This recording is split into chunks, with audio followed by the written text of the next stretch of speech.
Welcome back to Daybreak, 29 minutes before the hour, and the infamous Jimmy Toots Holmes joins us this morning, fresh off a sizzling 13 in 2 weeks, 60 and 22 overall.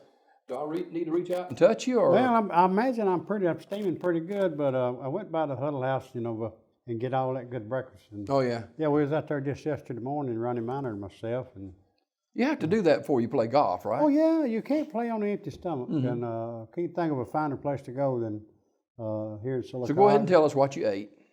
Oh, Lord. Well, I ate a couple of eggs and some sausage and some grits and some toast and some jelly, and I felt like I drank about a pot of coffee, but at any rate, delicious and always fresh, and I always open, and anything you want, anytime you want it, if it's on that menu, they can get it for you. Now, that's a good commercial right there. That is a good one, buddy, and it's not just a commercial, I'm telling you the truth. I eat out there on a pretty regular basis, because when it comes my time to cook, we go there anyway. Most of the time when it's time for my wife to cook, we go out there anyway, so we're on a first-name basis at the Huddle House, but it is a great place to eat and a good place to meet people. And sometimes Doug, who owns those restaurants, he'll come out and sit down with you. Oh, yeah, he's done that on several occasions. I don't know what the deal is. When he comes out with me, he sits with my wife and not me. I don't understand that. But He doesn't buy your meal either, does he? No.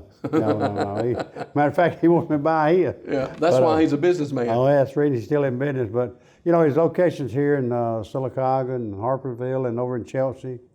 We invite you to go by and see all the fine folks at the Huddle House restaurants and tell them that old Tootsie sent you by. All right, sounds good. Tootsie's Tips, coming off a 13 in 2 weeks, 60 and 22 overall. We begin tonight with a couple of matchups.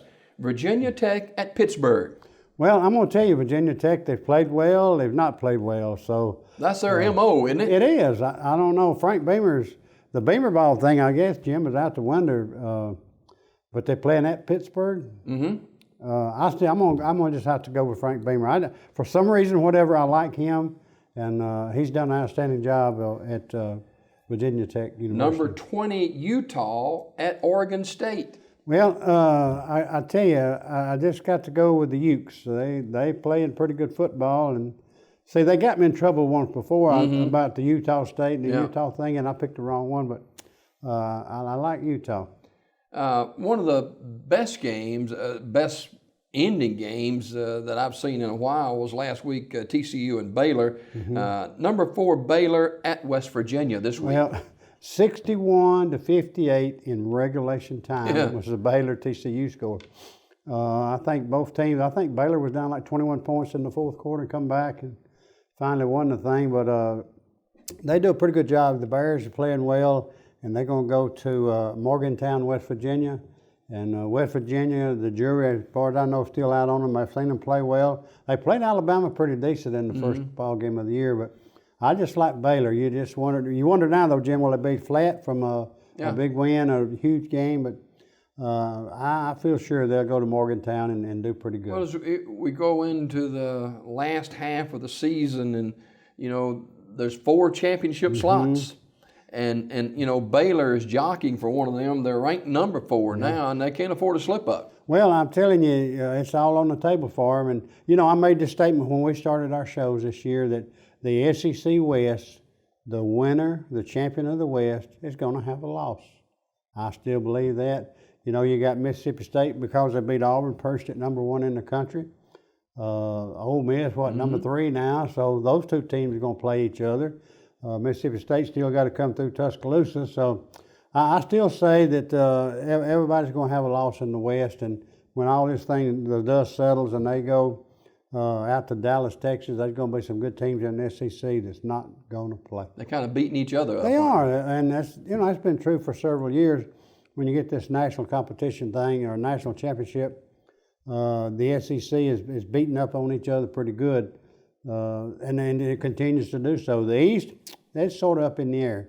I think Kentucky goes to LSU this week. Kentucky's playing pretty well, so I don't know. Their only loss was to Florida, and I think everybody in the East has got a loss. But the West, boy, I'm telling you, there's some great football teams. Speaking of the West, number 21 Texas A&M is at number 7, Alabama, and the Alabama fan contingent, they are uneasy. Well, you know, I was watching some of Nick Saban's comments, and he is really ticked off at the Alabama Nation.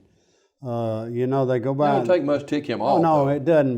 But still, you know, they go to Oxford, Mississippi, and lose, and then they go out to Fayetteville, Arkansas, or Little Rock, or wherever they played, and they win by 1 point. They didn't play well. I give them that. I thought they would play better, and I thought they would beat Arkansas. Has played a lot better since they lost to Auburn. But a win is a win is a win. It's ugly, but a win.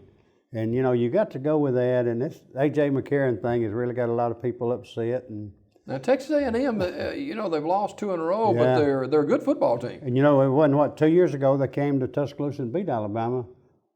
Won't happen come Saturday. All right, take Alabama over number 21 Texas A&M. A team that I'm proud is doing well is the UAB Yes, Blazers. sir. They are at Middle Tennessee. Coach Clark's done a pretty good job with them, right? They won last week. Yeah, came from Jacksonville State, and he won at Jack State. Now at UAB. I saw some of the Middle Tennessee game. I think against Marshall, who it was they were playing. Didn't look real sporty. I like UAB. All right, go with the Blazers. Number 10 Georgia at Arkansas, and Georgia last week just clobbered Missouri. They did. I don't know what's that without Gurley. Yeah. You know, so the jury's still out on Missouri. You know, they go in, they beat South Carolina, and then Indiana beats them, and so I don't know. I just don't think Missouri. I don't know what the deal is with them. Georgia and Arkansas coming off a loss to Alabama, but as you mentioned, they're playing a lot better football. They are, but I like the Georgia Bulldogs. Okay. Even without Gurley, they got some good running backs, and I guess and Coach Mark Rick will have them kids ready to go. You know, one thing about Rick, when he suspends a player, he suspends them. Well, you know, I'm going to be honest with you. I admire him for that. You know, at a major college level, Jim, if you don't have discipline, you don't have anything. Really, in any kind of athletic competition, such as football, if you don't have discipline, you're really sort of at the back door. And I admire what he's done, and also Charlie Strong out at Texas. You know, they put their foot down, and I admire him for that. And I'm going to be honest with you. I had some people ask me yesterday, what about Jameis Winston? Would he play at Georgia? No. No. Would he play at Alabama? No. Auburn? No. Probably at Alabama or Georgia. Probably wouldn't even be on the roster. They just don't tolerate that kind of stuff. And again, I admire them for that. You know, Alabama had a kid get in a little trouble, and Coach, well, I lost his name there for a minute. Saban. Yeah, he put his foot down. Him too. Yeah, and I admire him for that. And again, I just say if you don't have discipline, you're just not going to have a good football program. All right, Georgia over Arkansas, number 15 Oklahoma State, at number 12 TCU, coming off a tough loss. Yeah, will TCU be flat? I don't know. The Horned Frogs, they played pretty good against the number 5 team in the country. I'm going to go out on a limb. I'm going to say the Horned Frogs will get it done. All right, take TCU. Tennessee at number 3 Ole Miss. Young Volunteers. Coach Jones has done a good job with them. I think they're maybe a year or two away from some promised land, but Ole Miss, Coach Freeze has done an outstanding job with them. I think they are for real, and the SEC champion that's going to go through the state of Mississippi. Missouri at Florida. Boy, I'm going to tell you, this is one, Jim, you can just throw your hat in the ring and see what happens. Florida, you know, they've had some more problems down there. The Missouri Tigers, they've played well at times. They've not played well at times. But I think the Tigers will get it done over those Alligators. All right, so you're taking Missouri over Florida. Kentucky at LSU. Good one. This should be a good football game. You know, Kentucky they've beaten South Carolina. Their only loss was to Florida. LSU, they've lost to Auburn. Whoever else they played probably, but they just not done so good. And Les Miles he's got a lot of rebuilding to do. Yeah, LSU's already lost 2 games. Yeah. And You know, Kentucky is sitting there 6-1 now. Yeah, they're like I say, they only lost to Florida. I'm going to tell you, I'm going to go out on a limb and I'm going to say that the Wildcats go to Baton Rouge and get it done. All right. The premier game in college football this weekend, number 5 Notre Dame at number 2 Florida State. Well, I'm going to be perfectly honest with you, and it's my own opinion, like it or not. I hate both those schools. Never have cared much for Notre Dame, and certainly Florida State for the shenanigans that Jimbo Fisher's let go on down there. That makes you just not want to do it. I want to see Florida State get beat. I really do. Whether they will or not, I don't know. But I don't know. Notre Dame, I think the jury's still out on them a little bit. But I'm going to, as bad as I hate to say it, I'm going to go with the Seminoles of Florida State. Wow. That's a mouthful, isn't it? It is a mouthful. Number 23, Stanford at number 17, Arizona State. You know, Arizona State's played some good football. Stanford, so-so. Ain't they the Snoops? Was there a Snoop still at Arizona State? I don't know. Maybe there isn't. I don't know.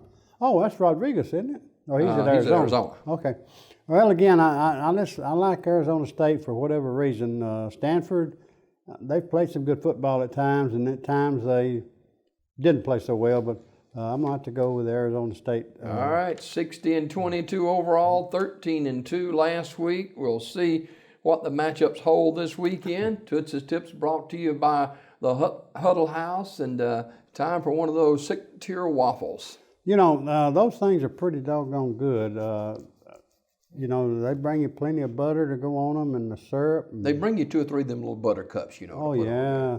Matter of fact, they bring me about 4. Oh, yeah? But at any rate, it's delicious. And I've not eaten anything out there that wasn't good. And, you know, you can sit down and they have a smoking and a non-smoking section. And you can sit down and just yesterday morning, this lady was sitting across from Ronnie and myself. And we just struck up a conversation, got to talking. And we were talking about the food at the Huddle House. And she, about every time I'm out there, I see her. And But we talked about how good it was and how she enjoyed coming out there and just sitting and sort of fellowshipping some with some the people who come in and the little babies that come in. Of course, you know me, I'm going to pick at them some and have a good time with just carrying on with them and their parents. But again, Jim, it's just a great place. Doug's done an outstanding job.